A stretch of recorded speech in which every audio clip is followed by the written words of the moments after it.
આ એઆઈ ટેકનોલોજીનો ટાવર છે.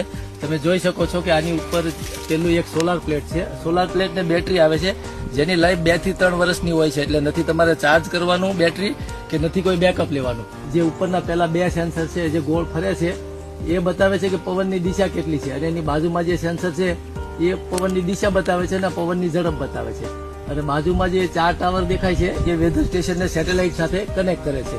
અને આ જે સેન્સર છે આ સેન્સર એ વરસાદના છે. વરસાદ ક્યારે પડી શકે અને પડી ગયા પછી તમને માહિતી આપે કે વરસાદ કેટલા પ્રમાણમાં પડ્યો છે અને કેટલા વાગે પડ્યો છે. બાકીના જે સેન્સર છે એ સેન્સર છે હ્યુમિડિટીના, કે વાતાવરણની અંદર કેટલો ભેજ રહેલો છે.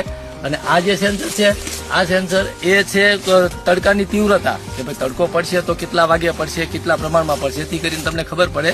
અને આ જે સેન્સર છે 1, 2 અને 3 સેન્સર લાગેલા છે એ જમીનના છે, કે જમીનની અંદર કેટલા પ્રમાણમાં ભેજ રહેલો છે, જેથી કરીને આપણને ખબર પડે કે હવે ભાઈ આપણે જનરલી ખેડૂતો શું કરતા હોય છે કે જમીનની ઉપરની સપાટી જોઈ અને પછી કહેતા હોય છે કે હવે આપણે પાણીની જરૂર છે કે નહીં.